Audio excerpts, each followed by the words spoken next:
So, araw ngayon is January 6, alas 2 at 4 ng hapon. So andito po tayo sa hotel dito po sa Abu Dhabi, UAE. So this time guys, dala rin natin yung yung pang fishing natin. Ayan. Ito po yung pang fishing natin na nabili natin doon sa Tagum City. Grabe, napakaganda ng rod na to at saka ng reel.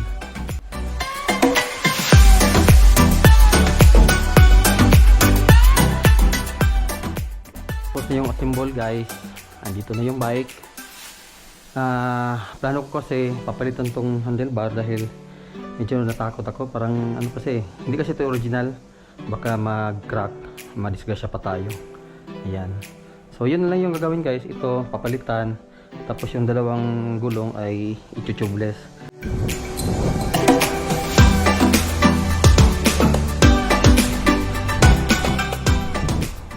So ayan guys, natapos na rin yung pag-tubeless ng dalawang gulong doon sa cycle shop. Diyan pa ako nakatira guys sa Phoenix Hotel, provided by the company. Ngayon ay tatawid po tayo doon sa kabila dahil yung yung sea line andun sa kanan. Ayan. So dito po tayo sa underpass nila. Grabe, napakaganda oh. So ngayon dito po tayo ngayon. Then kakanan, kaliwa, kanan, kaliwa, kanan. Tatawid tayo sa bridge na to.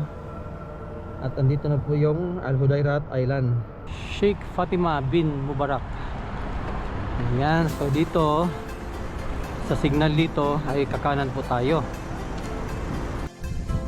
Yung pagandahan yung bridge dito guys, ahon yung papunta hanggang doon sa center siguro ng bridge. At ito sa rin tayo makapag-ensayo.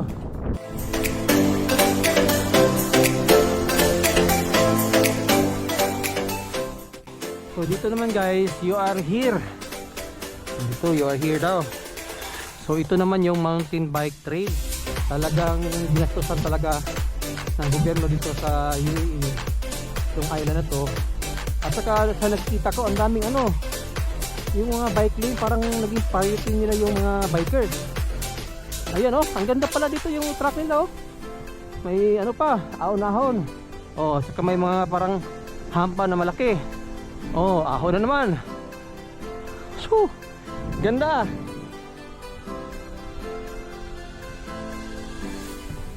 Tapos may pa? Ano ba to? Maliit na bridge. So makikita mo yung sa baba.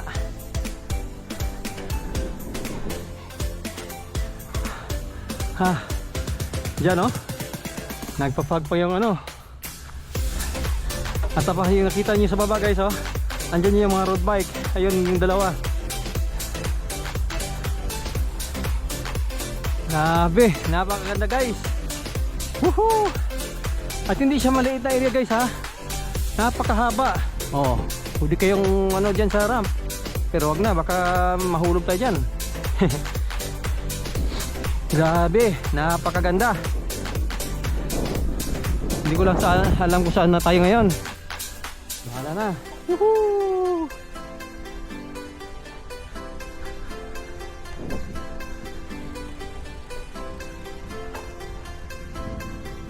So, ikutin na natin to guys.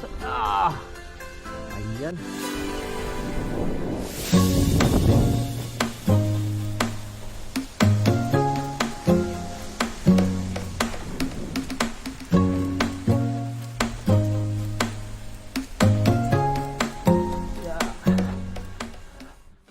Ito parang to guys parang sito.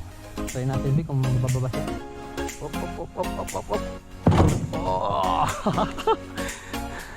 Op. Nakatakot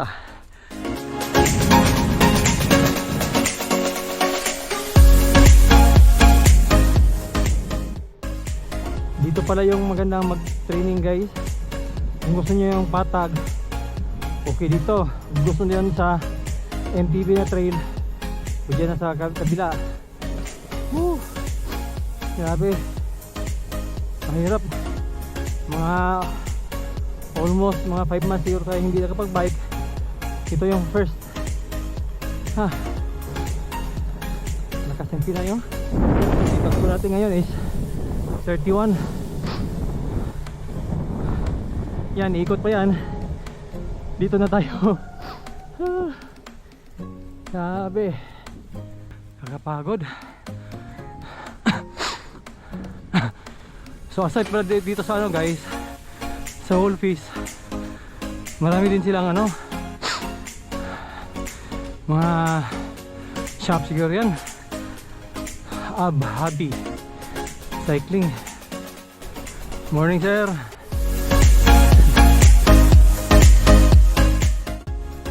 So ito namang Hobby Cycling Club. Maganda tambayan dito guys dahil ano, coffee shop siya. Pwede kang tumambay, inom ka ng kape, saka may mga bike din sila, binibenta mga accessories. So, pagkatapos dito guys, siguro babalik pa ako ng ano, iikot pa ako ng isang MTB na truck at saka yung road bike na truck din. Isang ikot na lang para at least na may ensayo po tayo. Grabe, gaganda ng mga bike sa loob guys, oh. Pero napakamahal. Ayan na yung mga Pinoy, oh. Pauwi na rin, oh. So ikot muna tayo guys sa mga truck nila dito bago tayo uwi. Napakarami mga Filipino bikers dito. Tapos ang mahal-mahal parang mga bike. May Specialized, may Tornado, ano ba yun isa? Trek, Madone. Grabe, napakaganda ng mga bike dito guys. Pero hindi na natin kailangan yung mga ganda. Ang importante ay makapag-exercise po tayo. Papawisan tayo, ganun lang.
Woohoo! Ha! Grabe, pagod na.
guys, yung pinuntahan natin kanina, yung may MTB truck at saka yung road bike, andyan sa kanan.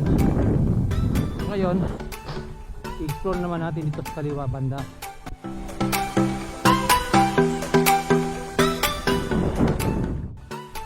So guys, napakalawak pala ng island na to. At pagtingin ko ay medyo mahirapan tayo kung cover natin lahat ngayon. So balik lang tayo dito next time. So sa ngayon ay uwi na lang muna tayo. Dahil doon oh, marami pang pasyalan doon.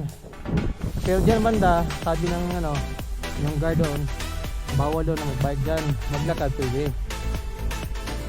So ngayon guys, uwi muna tayo at hahanap muna tayo ng pwede makainan dahil nagutom na rin.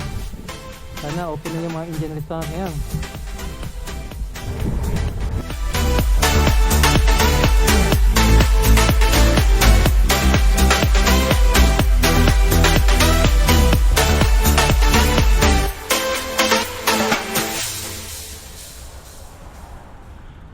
Grabe yung tindahan ng Colnago dito guys, oh, yung Wolfish. Isang building talaga. Sayang at close pa. Hindi ko nga alam kung ano yung wala kasi nakalagay din sa pintuan yung opening hours nila. Pero sige, balik na tayo dito next time kahit gabi. At least na nakita natin yung area at alam na natin kung saan yung Wolfish dito po sa Rodairos. Aho naman tayo ngayon guys, pauwi dito po sa bridge. Grabe oh, nilagyan talaga nila ng designated bike lane yung yung mga bikers.